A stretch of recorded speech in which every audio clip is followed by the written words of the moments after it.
The apples in Whitmore Parish never tasted like apples should. Delphine knew this the way she knew the weight of her own bones, intimately, inevitably, like a secret carved into her marrow. She moved through the orchard at dusk, her bare feet silent on ground that felt too soft, too yielding, as if the earth itself were rotting from beneath. August heat clung to her skin like a second layer of flesh, thick and suffocating, carrying with it the sweet sick smell of fruit gone to ferment. Above her, the gnarled branches twisted against a sky the color of an old bruise, purple and green and swollen with storm clouds that never seemed to break. She bent to collect a fallen apple, its skin mottled brown and split open to reveal flesh that looked almost pink in the fading light. Almost like meat.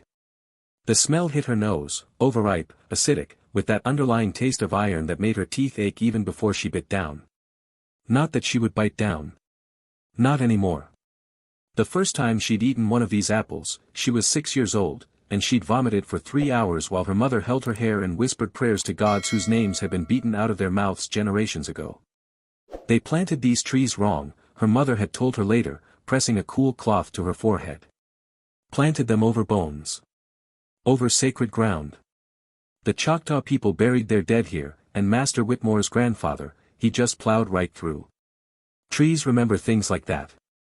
Earth remembers. Delphine dropped the apple into her basket with a wet thud. 19 years old, and she'd been collecting this cursed fruit since she could walk. 19 years of watching these trees twist and grow, their trunks thick as a man's waist now, their roots pushing up through the soil like arthritic fingers reaching for something they'd lost. The orchard sprawled across 5 acres behind the main house, a grid of suffering that produced fruit no one wanted to eat but that Master Whitmore sold anyway to passing merchants who didn't know better, or to the Confederate officers in New Orleans who'd serve it to soldiers and slaves alike without tasting it first. The trees leaned. That's what unsettled Delphine most, what made her spine prickle and her breath catch in her throat.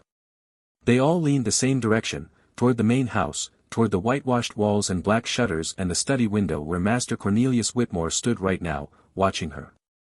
She could feel his gaze like a hand on the back of her neck, heavy and possessive. She didn't need to look up to know he was there. He was always there at this hour, whiskey glass in hand, his face half hidden in shadow but his eyes catching the lamplight like a predator's eyes catching moonlight. 3 years. 3 years since he'd started coming to her cabin after dark, smelling of whiskey and tobacco and something else, something rancid underneath. 3 years since she'd learned to separate her mind from her body, to float up to the ceiling and stare down at the scene below until it was over. 3 years of dying in small ways, of feeling pieces of herself crumble like the rotted apples beneath her feet. But 6 months ago, something had changed. She'd been in the orchard, always the orchard, where else was there, and the trees had moved. Not swayed in the wind, because there was no wind. Moved. Their branches had reached toward her, curled around her like arms, and she'd heard something. Not quite words, not quite sound. A vibration that started in the ground and traveled up through her legs, through her spine, into the base of her skull where it bloomed into images, blood soaking into roots, hands breaking chains, fire consuming a house built on bones and lies. Since then, the orchard felt different. Felt alive. Felt like it was waiting for something. Delphine straightened, her basket half full of corrupted fruit, and allowed herself one brief glance at the main house. 2 stories of Georgian architecture that Whitmore's grandfather had built in 1795, back when Louisiana was still Spanish territory and fortunes were being made on the backs of human beings who'd been stolen from across an ocean. White columns held up a second-floor balcony where Spanish moss dripped from the railing like the hair of hanged women. Black shutters framed windows that glowed with candlelight from within, warm and inviting if you didn't know what happened inside those walls. In the study window, Whitmore raised his glass to her. A salute. A promise. A threat. Delphine's fingers tightened on the basket handle until her knuckles ached. Behind her, a branch snapped. She spun, heart hammering, and found herself face to face with Tobias Creel, the overseer. He'd appeared from between the trees like something that had grown there, his leather vest dark with sweat, his hat pulled low over eyes the color of dirty water. In his right hand, he carried a coiled bullwhip, the leather worn smooth from use, stained with rust that might have been old blood or might have been juice from these terrible apples. His mouth was a slash of tobacco-stained teeth, brown and rotting, and when he grinned, the smell that came off him was worse than the fermenting fruit. Master wants you in the house, Creel said, his voice like gravel scraping the bottom of a dry creek bed. Supper's being served, and you're to wait at the table tonight. Say you got gentle hands. His grin widened, showing more of those ruined teeth. Gentle hands for pouring wine and such. Delphine said nothing. She'd learned years ago that words were dangerous things, that speaking to men like Creel was like putting your hand in a dog's mouth. Even if the dog didn't bite today, it remembered the taste of your skin. You hear me, girl? Creel took a step closer, close enough that she could see the broken blood vessels in his nose, smell the tobacco on his breath mixing with something else, something that reminded her of the smoke from the smokehouse where they hung the pigs. Or do you need encouragement? His hand moved to the whip at his belt. I hear you, Delphine said quietly, her voice steady despite the rage building in her chest like water behind a dam. I'll go now. See what you do. And wash your feet, Master Whitmore doesn't like dirty floors in his dining room. Creel turned and walked back toward the overseer's cabin, his boots crushing fallen apples with wet pops that sounded too much like breaking bones. Delphine watched him go, watched the way the trees seemed to lean away from him as he passed, their branches recoiling like fingers pulling back from flame. The sun was setting now, bleeding across the horizon in shades of red and orange that made the whole sky look like an open wound. Shadows lengthened across the orchard, turning the spaces between trees into pools of darkness deep enough to drown in. Somewhere in the distance, a mockingbird sang its stolen songs, mimicking a cardinal, a crow, a sound that might have been a woman screaming if you listened close enough. Delphine picked up her basket and started toward the main house. Her feet left dark prints in the soft earth, impressions that filled immediately with something that looked too dark to be water, too thick to be rain. The trees watched her go, their branches swaying now though the air was perfectly still, perfectly heavy, perfectly waiting. As she walked, one of the apples in her basket split open with a sound like tearing flesh. The smell that rose from it was copper and rot and something else, something that smelled like righteousness, like fury, like the moment before a storm finally breaks and the rain comes down hard enough to wash everything clean. In the main house, candles were being lit. Silver was being polished. A table was being set for a supper that would change everything. Delphine reached the back steps of the house and paused, looking back at the orchard one last time. In the dying light, the trees looked like they were reaching for her, their branches extended, their leaves rustling with words she almost understood. Soon, they seemed to whisper. She climbed the steps and disappeared inside, carrying her basket of bitter fruit, carrying her rage like a second heartbeat, carrying the weight of 19 years and 3 years and 6 months and every moment that had led to this one. Behind her, the orchard settled into darkness, patient and ancient and hungry. The apples in Whitmore Parish never tasted like apples should. But tonight, they would taste like justice. If you're finding this story as unsettling as we intended, subscribe to our channel for more tales of historical horror and forgotten rebellions. What do you think the orchard is really waiting for? Drop your theories in the comments below, we read every single one. Now, let's continue into the main house, where a supper is about to begin that will end in blood. The dining room smelled of beeswax and roasted meat and something underneath, something that reminded Delphine of the orchard, of earth that had been disturbed and wouldn't settle. She moved through the space like a ghost, her feet freshly washed and silent on the polished floorboards that gleamed like dark water in the candlelight.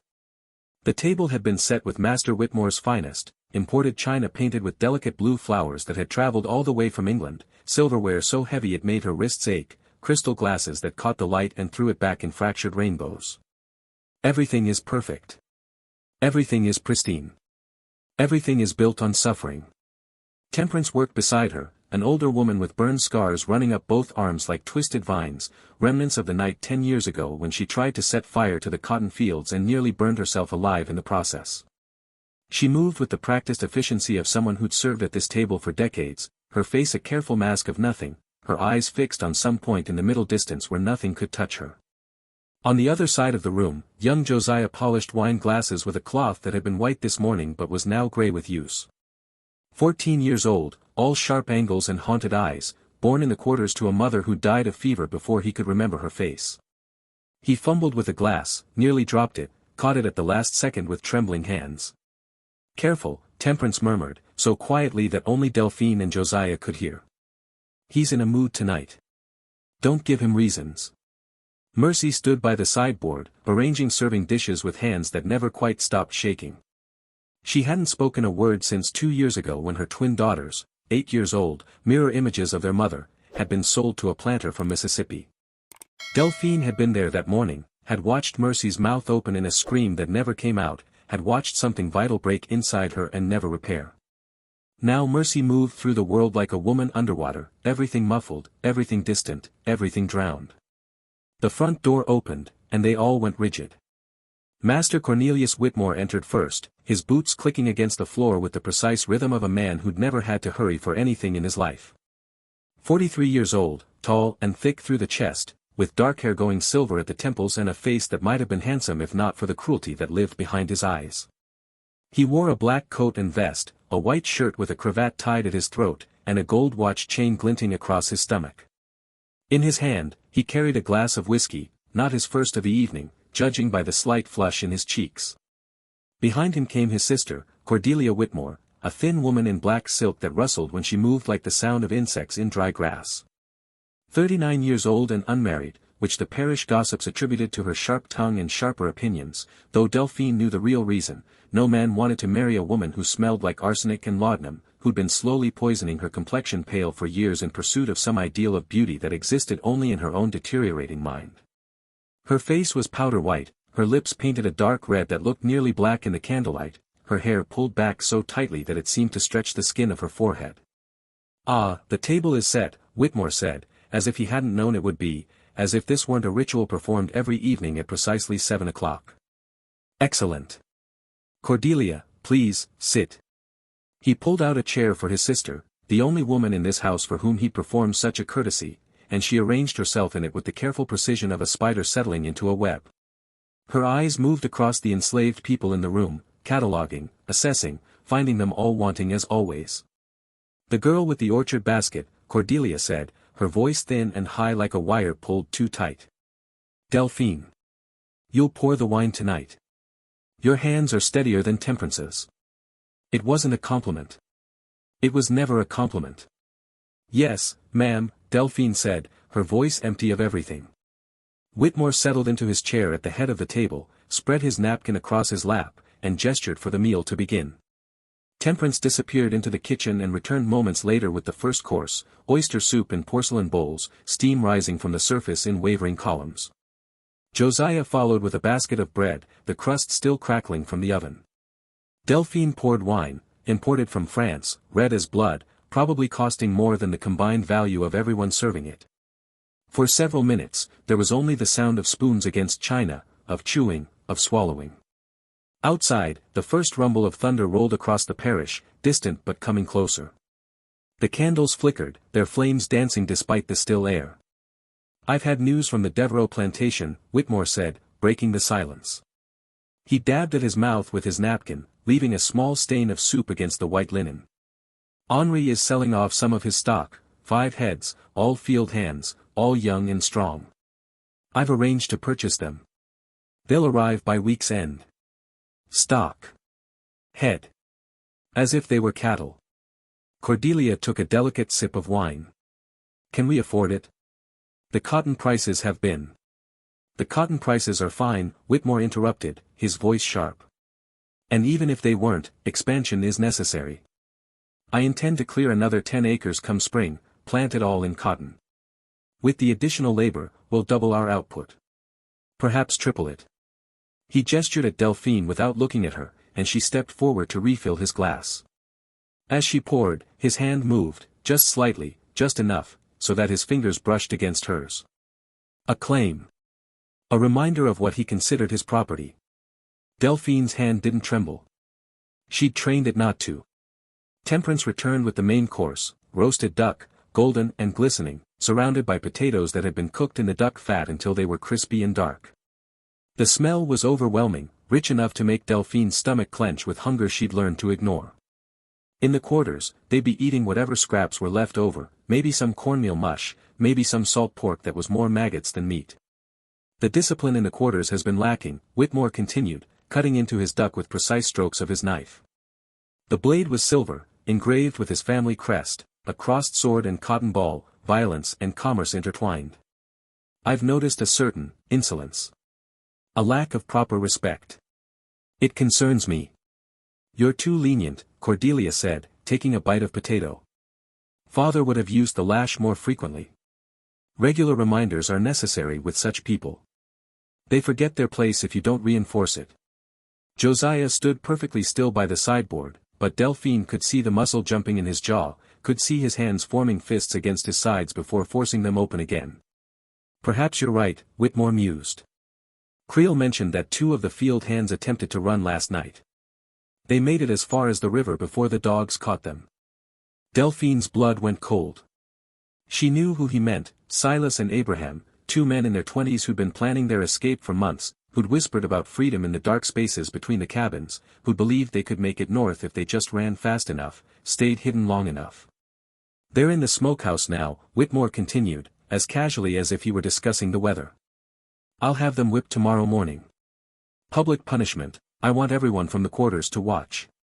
Needs to be a lesson. Needs to be memorable. The candles flickered again, and this time one of them went out entirely, sending a thin stream of smoke curling toward the ceiling. Through the window, Delphine could see the orchard, the trees swaying now despite the still heavy air, their branches scraping against the glass like something trying to get in. Or something trying to get out. More wine, Delphine, Whitmore said, holding up his glass. She stepped forward, lifted the bottle, and began to pour. The wine looked black in the uncertain light, thick and dark as the juice that ran from the orchard's corrupted apples. Thunder rolled again, closer now. Temperance brought the final course, apple tart, made with fruit from the orchard. The smell of it filled the room, sweet on the surface, but underneath that persistent taste of iron, of earth, of something that had been buried and refused to stay down. Whitmore took a bite and grimaced slightly. The apples, he said, swallowing with visible effort. They're always so damned bitter. No matter what we do to them, they never taste right.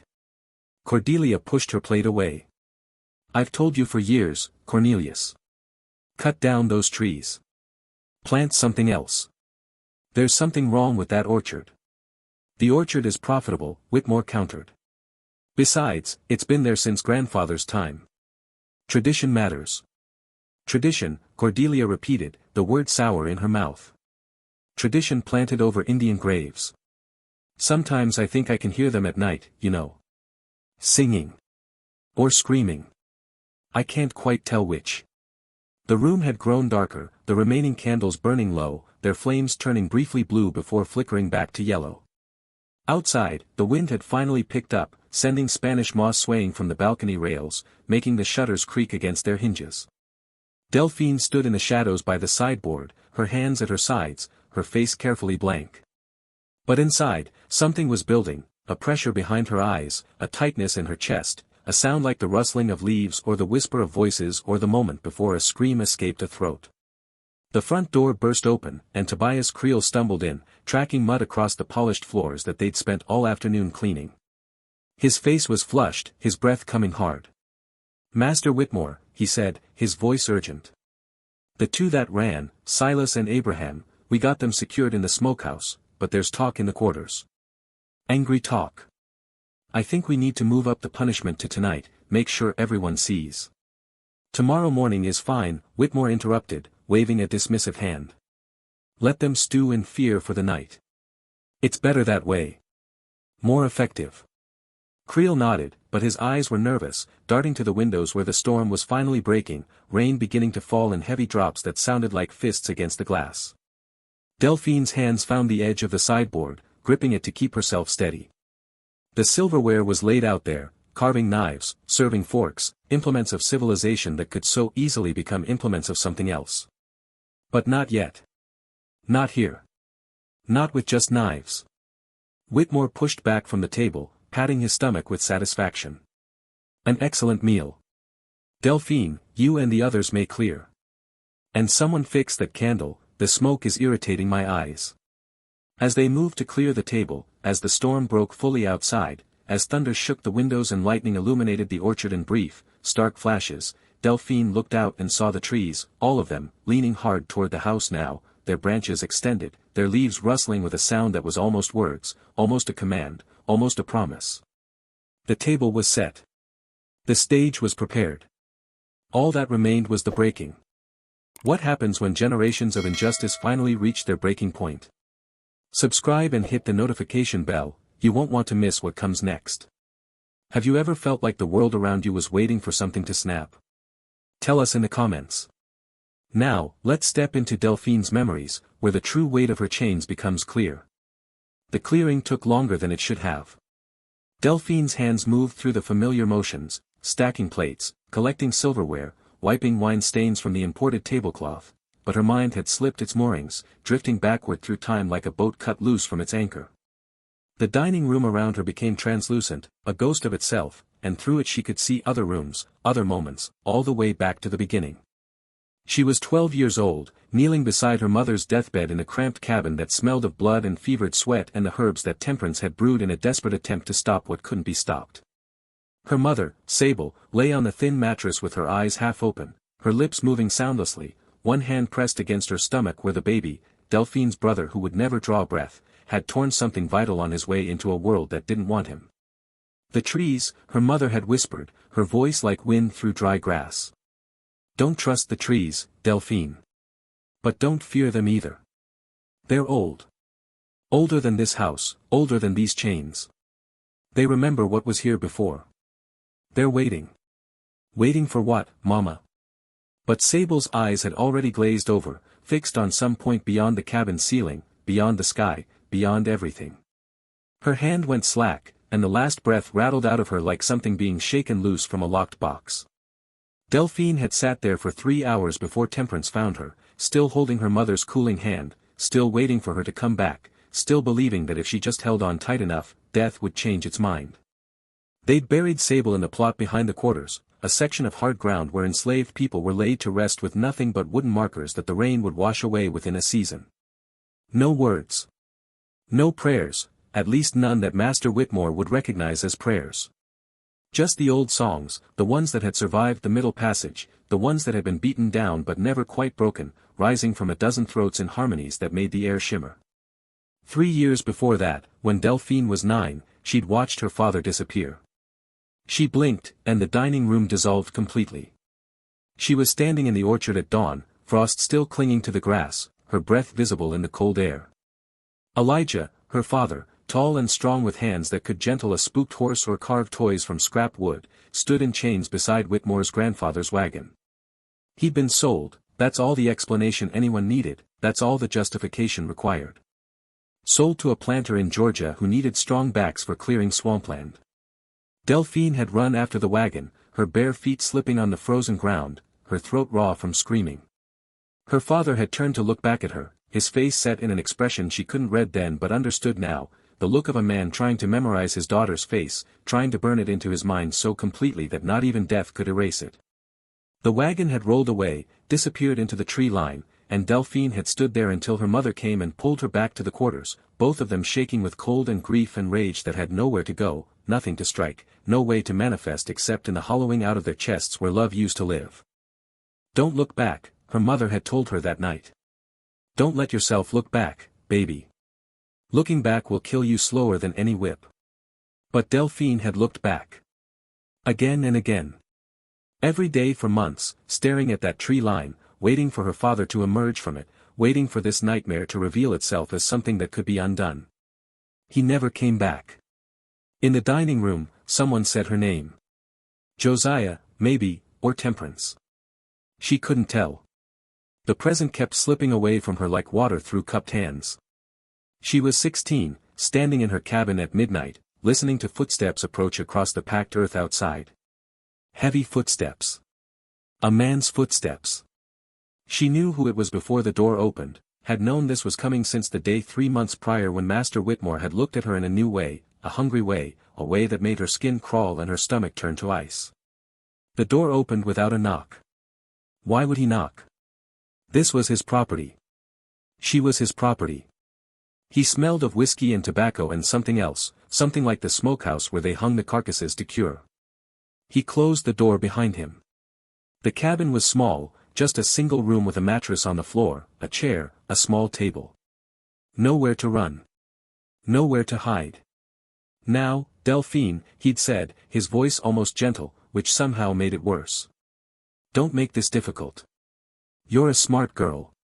You understand how things work. She'd understood. God help her, she'd understood perfectly. That first night, she'd fought. Scratched his face, drawing blood, feeling a wild surge of satisfaction at the pain in his eyes before his fist connected with her jaw and the world went white. When she came back to herself, he was already. No. She wouldn't think about that. Wouldn't let her mind go there. Instead, she'd learned the trick. The one that all the women in the quarters knew, the one they whispered about in the dark spaces between cabins, the one they taught their daughters like passing down a terrible inheritance. She learned to leave her body. Not physically. She couldn't do that. But mentally, spiritually, whatever part of her made her, she learned to send it up to the ceiling, to let it float there like smoke, watching the scene below with a detached curiosity, as if this were happening to someone else, as if this body weren't hers, as if these violations were occurring in some other world where they couldn't touch the essential core of who she was. 3 years.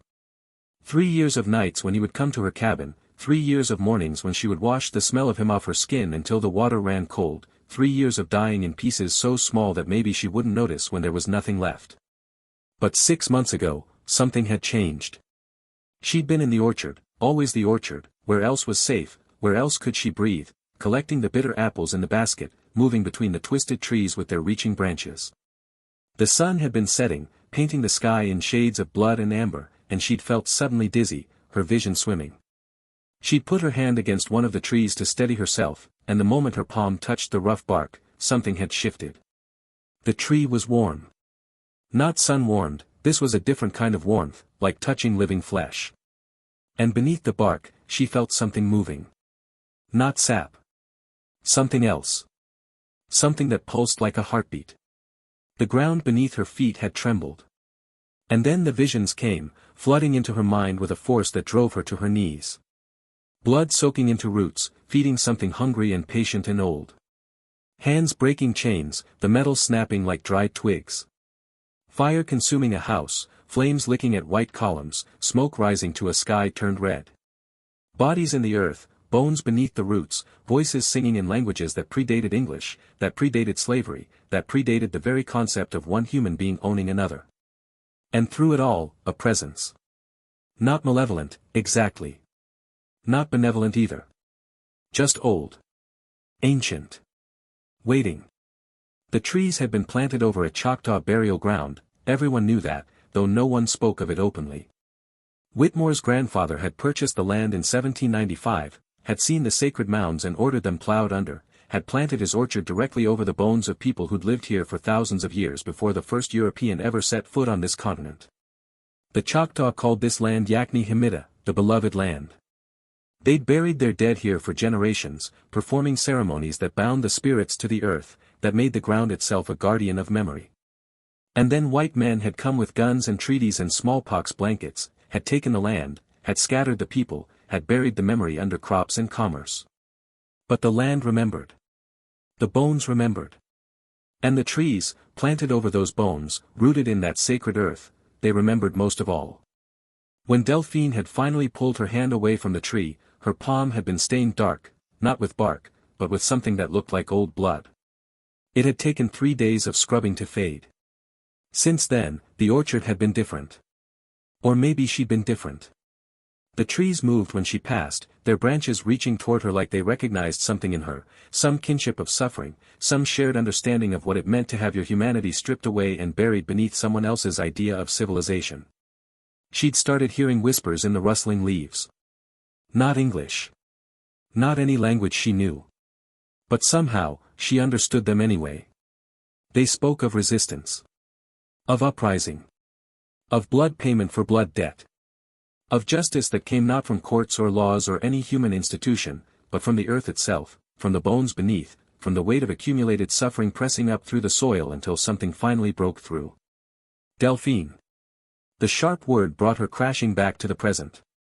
She blinked, and the dining room solidified around her. Temperance stood beside her, concern etched into the lines around her eyes, one hand on Delphine's shoulder. "You were somewhere else, child," Temperance murmured, so quietly that only Delphine could hear. "Need to stay present. Stay sharp.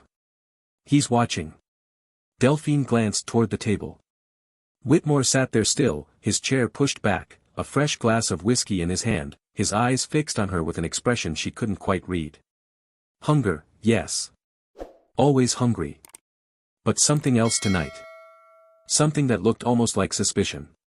Take those dishes to the kitchen, he said, his voice carefully neutral. Then you may retire. I won't need you tonight. Relief flooded through her so suddenly that her knees almost buckled. A night to herself.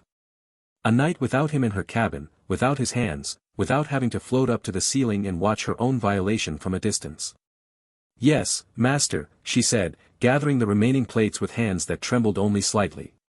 She turned toward the kitchen, and as she did, lightning flashed outside, illuminating the orchard in stark white light. For just a moment, she saw them clearly, the trees, all leaning toward the house, their branches pressed against the windows like hands, like they were trying to push through the glass, like they were waiting for permission to enter. Or waiting for an invitation. Delphine pushed through the kitchen door, the dishes heavy in her hands, her heart hammering against her ribs. The kitchen was hot and dark, lit only by the dying embers in the great fireplace. And there, leaning against the back door like it had been placed there specifically for her to find, was the woodcutter's axe. Josiah must have left it there after splitting kindling for tomorrow's fires. The handle was worn smooth from years of use, the blade dark with sap and age and memory. She stared at it, unable to look away. Outside, thunder rolled across Whitmore Parish like the voice of something waking up.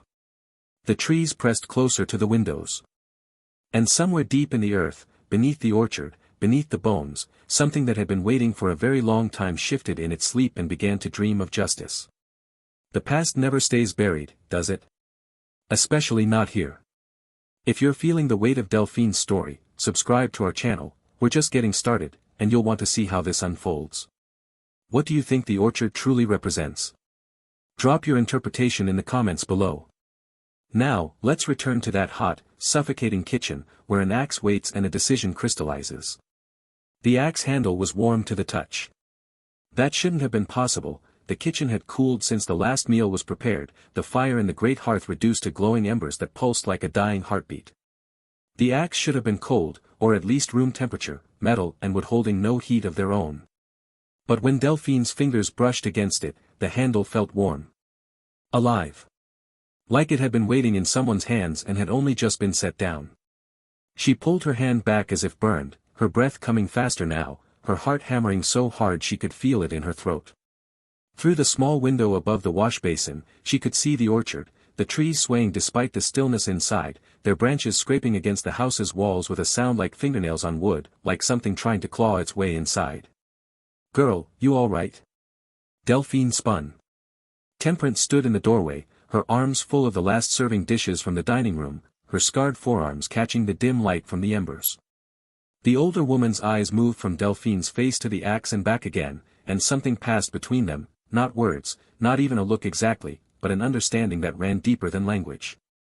I'm fine, Delphine said, though her voice came out rougher than intended. Just tired. Temperance set the dishes in the wash basin, her movements careful and precise. Tired. Yes. We're all tired, aren't we? Been tired for so long we've forgotten what anything else feels like.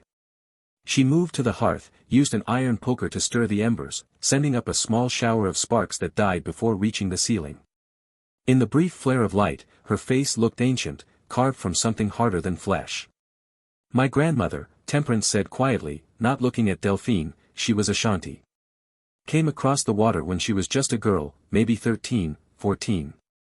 They put her to work in the rice fields in South Carolina, and she lasted 6 years before she tried to run. They caught her, of course. Always catch you eventually. Tied her to a post and gave her 50 lashes, she showed me the scars before she died, showed me what they'd done to her back. Looked like a field that had been plowed wrong, all torn up and never healed right.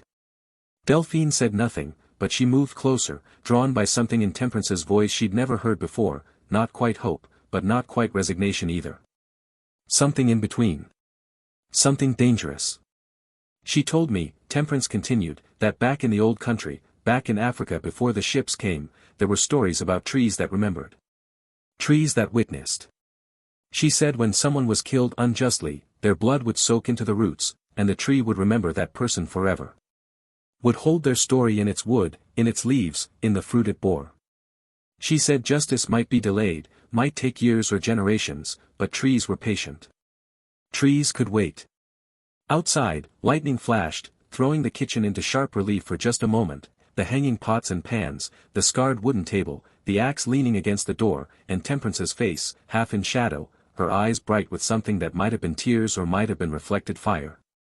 Sometimes I wonder, Temperance said, if these trees here, planted over those Indian graves, if they're doing the same thing. Remembering. Witnessing. Waiting for the right moment to speak. The words hung in the air between them, heavy as the storm clouds pressing down on the parish.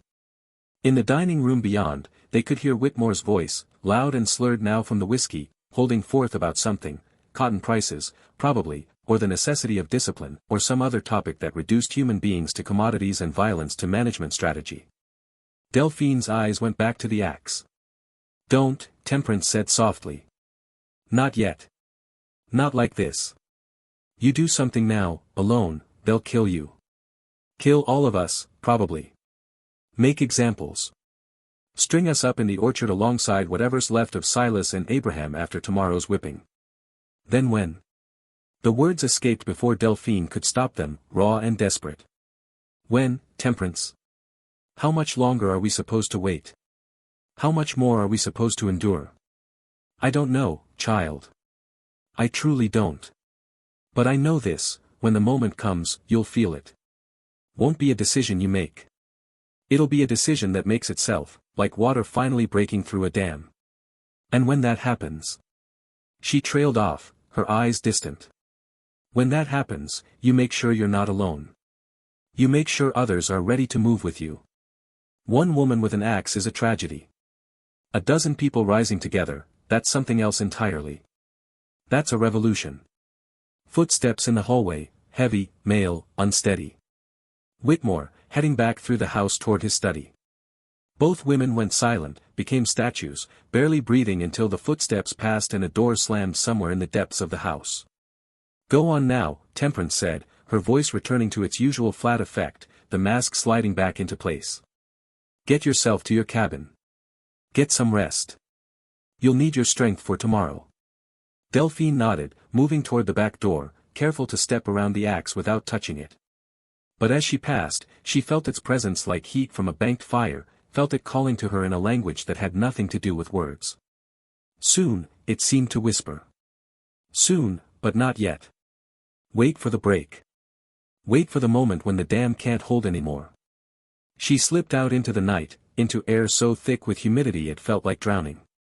The storm had arrived in full now, rain falling in heavy sheets that turned the ground to mud within seconds, lightning tearing the sky open in jagged white scars. She ran across the yard toward the quarters, her thin dress plastered to her body, rain streaming down her face like tears she'd never let herself cry. Behind her, the main house loomed, its windows glowing with warm candlelight that looked almost welcoming if you didn't know what happened inside those walls. And beyond the house, the orchard, the trees bending and swaying in the wind now, their branches whipping back and forth like arms, like they were conducting some violent symphony only they could hear. Delphine burst into her cabin and slammed the door behind her, leaning against it as water dripped from her hair, her clothes pooling on the rough wooden floor. The cabin was small and dark and hers in the only way anything could be hers. Master Whitmore allowed her to sleep here, allowing her this illusion of privacy that he violated whenever he chose. But tonight, he'd said he wouldn't come. Tonight, she was alone. She stripped off her wet dress, hung it on the single nail driven into the wall, and wrapped herself in the thin blanket from her mattress. Outside, the storm raged, thunder shaking the walls, rain hammering on the roof like fists demanding entry. She lay down on the mattress and closed her eyes, but sleep wouldn't come. Instead, visions came. She saw Silas and Abraham in the smokehouse, chained to the walls, their backs already raw from Creel's preliminary beating. Saw tomorrow morning, the whole quarters were forced to watch as Creel's whip tore their flesh open, as their blood fell onto ground that was never quite stable, never quite solid, that seemed to drink the blood down eagerly like earth that had been too long thirsty. She saw her mother dying, saw her father disappearing into the trees, saw every small death and large death that had brought her to this moment, this cabin, this life that wasn't really a life at all but a slow drowning that never quite finished. And she saw the orchard. Always the orchard. The trees are reaching, whispering, waiting. The bones beneath singing in languages older than sorrow. The blood soaking down through soil into roots that remembered everything, forgot nothing, and were finally, ready to demand payment for all debts owed. Hours passed. The storm slowly exhausted itself, the rain thinning to a drizzle, the thunder moving off toward the east. Delphine lay in the dark and felt something shifting inside her, some fundamental change in the architecture of her soul. Fear was still there, fear would always be there, but it had been joined by something else, something harder and sharper and more dangerous. Not quite hope. Hope was too gentle a word for this feeling, too soft, too easily crushed. This was more like certainty. The certainty that something was going to break. That the dam was cracking. That water was beginning to seep through, and once it started, once that first trickle became a flood, nothing would be able to stop it. She thought of the axe in the kitchen, its handle warm, waiting.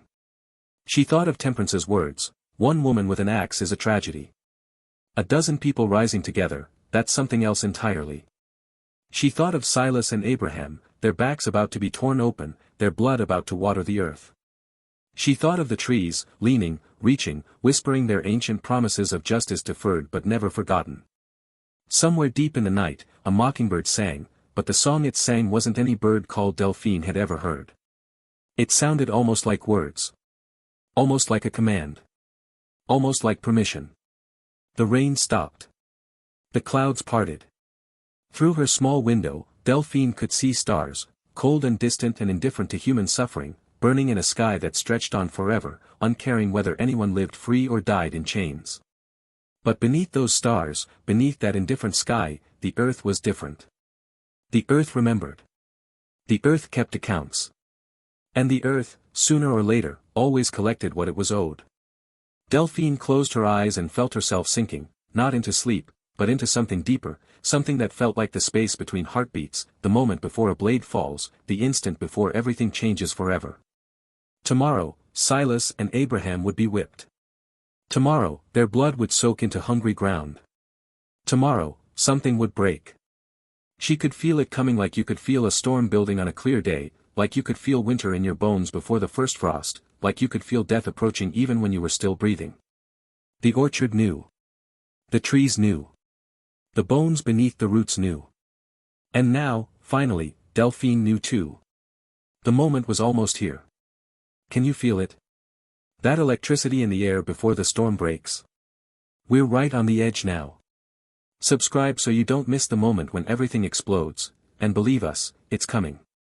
What do you think will be the final spark that ignites this powder keg? Share your predictions in the comments. Now, let's step into tomorrow morning, where blood and inevitability meet. Morning came too soon and not soon enough.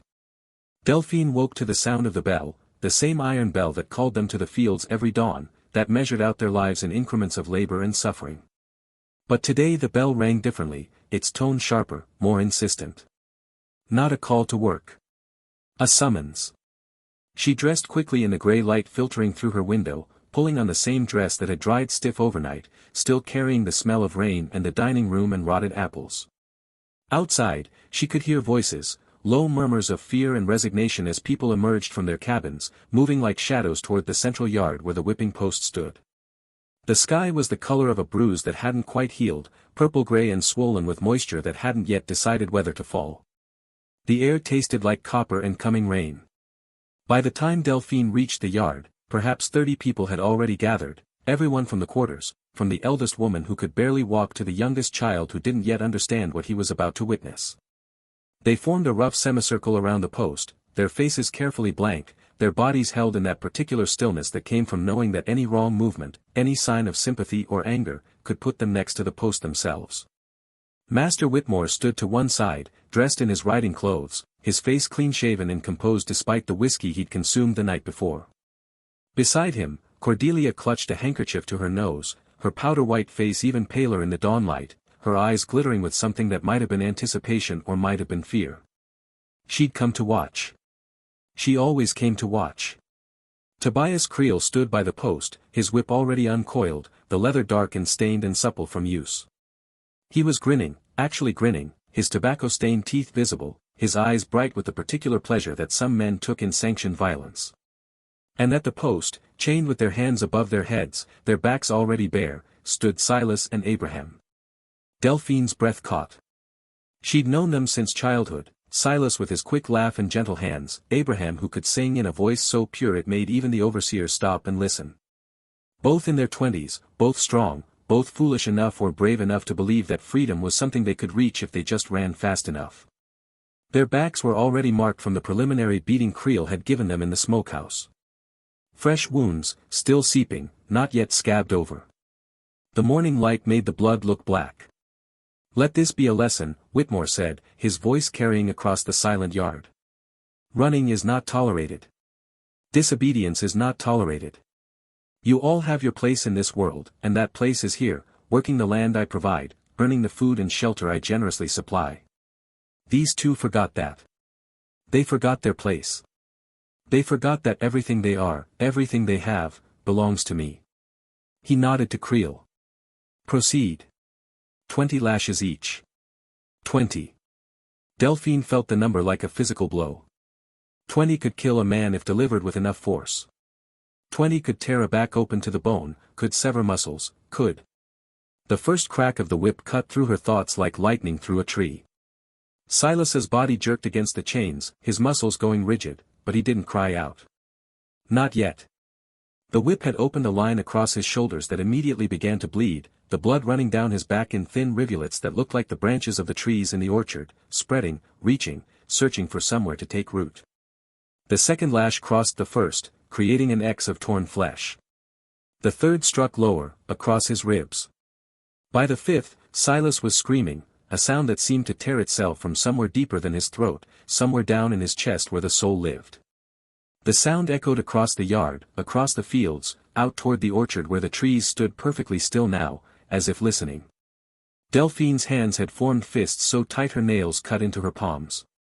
Around her, others stood frozen, Temperance with tears running silently down her scarred cheeks, Josiah with his jaw clenched so hard she could see the muscle jumping, Mercy staring at nothing, her face empty, her mind somewhere else entirely.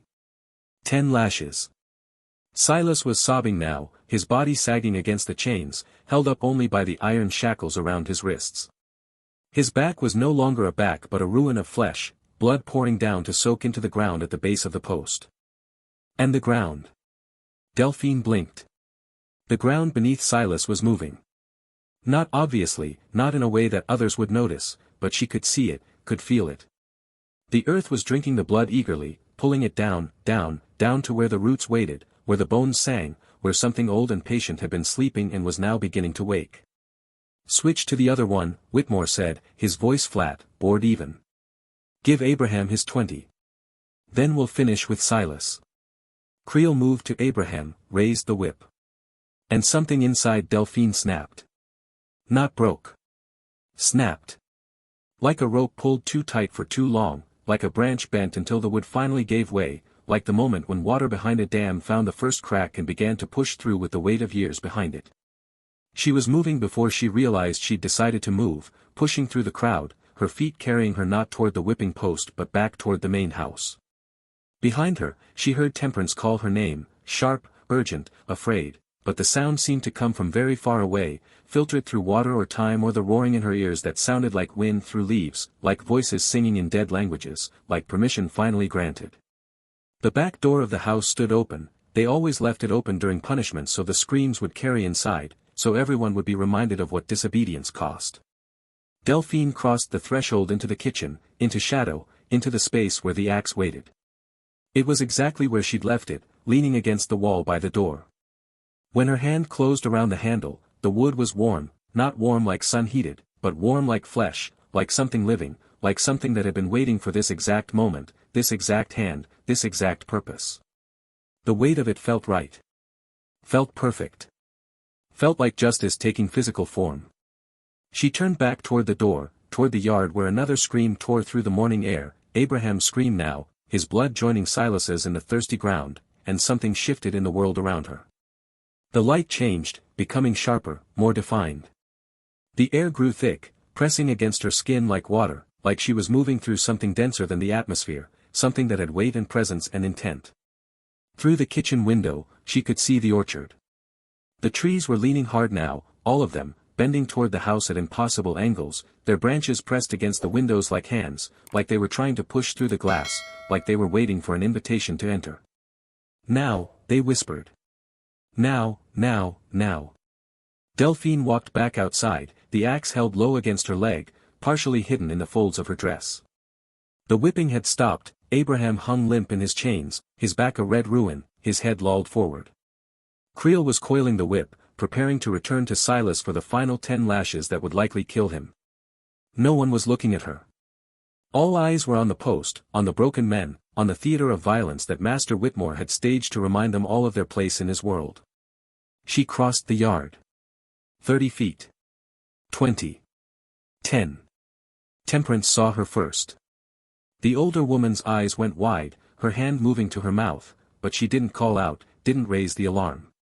Instead, something like understanding crossed her face, not approval exactly, not encouragement, but recognition. The recognition of a dam finally breaking, of water finally flowing, of the moment that had been building for so long had become inevitable. 5 feet. Whitmore stood with his back to her, watching Creel approach Silas for the final round of lashes, his hands clasped behind his back, his posture relaxed, confident, secure in his power and his right to exercise it however he chose. 3 feet. Delphine raised the axe. The handle was warm in her hands, almost hot now, pulsing like a heartbeat. The blade caught the morning light and threw it back in a flash that looked like lightning, like fire, like righteous anger made manifest.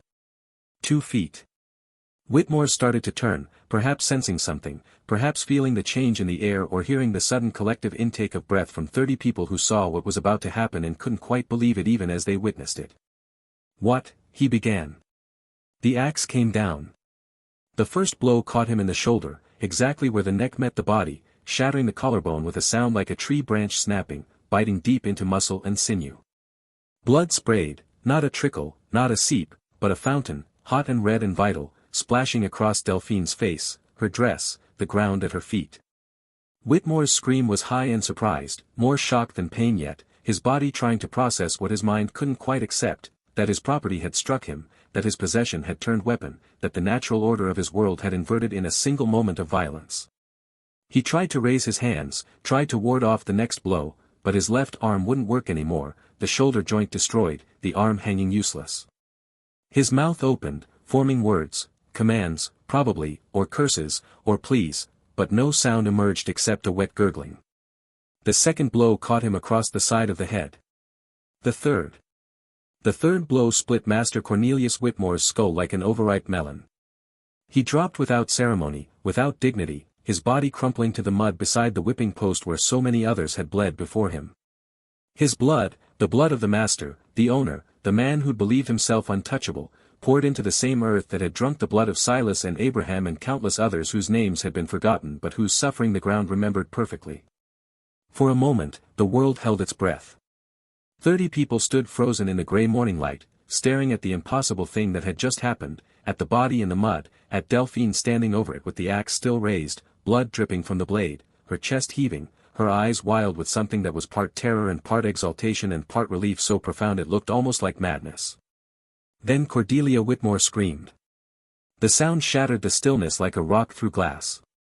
She stumbled backward, her handkerchief falling from nerveless fingers, her mouth open in a perfect O of horror, her powder-white face going even paler, her eyes rolling back as she collapsed in a heap of black silk and lavender water and disbelief.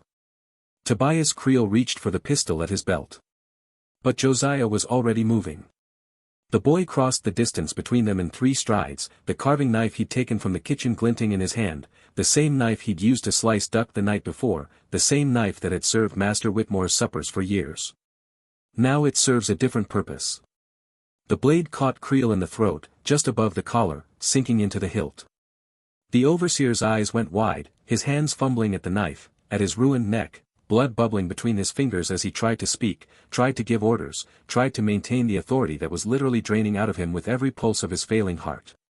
He fell beside his master, their blood mixing in the mud, red on red soaking into earth that had been thirsty for this exact vintage for so very long. And then the dam broke completely. Temperance moved first, grabbing the ring of keys from Creel's belt with her scarred hands, running to the whipping post to free Silas and Abraham. Others surged forward, toward the main house, toward the overseer's cabin, toward the storage sheds where the real whips were kept, where the chains and shackles were stored, where all the instruments of their bondage waited to be turned into instruments of liberation. Someone, Delphine couldn't see who, grabbed a torch from the yard and hurled it through the window of Master Whitmore's study. The glass shattered, and within seconds, flames were licking at the curtains, climbing the walls, spreading through the house with hungry efficiency. The orchard erupted. That was the only word for it. The trees that had been leaning, reaching, waiting, they moved. Not swayed, not bent in the wind. Moved. Their branches whipped through the air like arms, their roots pushed up from the earth like fingers, and the sound they made was like singing, like screaming, like laughter that had been held back for 50 years finally breaking free. Delphine dropped the axe and fell to her knees in the mud, her body shaking so hard she thought she might come apart. She'd done it. She'd actually done it. She'd raised her hand against her master, had split his skull, had ended him, had crossed a line that couldn't be uncrossed, had transformed herself in a single moment from property into something else entirely. Temperance was beside her suddenly, pulling her to her feet, her voice urgent in Delphine's ear, "We have to move. We have to organize. This isn't over, this is just the beginning. The militia will come. Other plantations will hear. We have hours at best before they bring guns and dogs and chains." But even as she spoke, riders were already arriving, not militia, not overseers from neighboring plantations, but enslaved people from the adjoining estates. They'd heard the screams, seen the smoke, felt something shift in the air, and they'd come running, some still carrying the tools they'd been working with in the fields, some empty-handed but with fire in their eyes. By noon, 70 people had gathered at what remained of the Whitmore estate. The main house was fully engulfed now, flames reaching toward the swollen sky, smoke billowing in dark columns that could be seen for miles. They'd freed everyone from the quarters, had broken into the storage sheds and armed themselves with whatever they could find, axes and scythes and hammers and, yes, the overseer's guns, his whips that would never taste flesh again. Silas and Abraham lay in the shade of the orchard, their ruined backs tended by women who knew too much about treating whip wounds, who worked with gentle hands and herbs stolen from the main house and rage that made their movements sharp. They would survive. They would bear the scars forever, but they would survive to see what came next. And what came next was a choice. "We can run," said a man named Ezekiel from the neighboring Devereaux plantation, his voice hoarse from shouting. "Head north, try for free territory. Some of us might make it. Or we can fight," said Temperance, her scarred arms crossed over her chest. "The militia will come regardless. We can meet them as fugitives, or we can meet them as an army." They chose to fight. Over the next 3 days, the Whitmore Parish Revolt spread like fire through dry grass.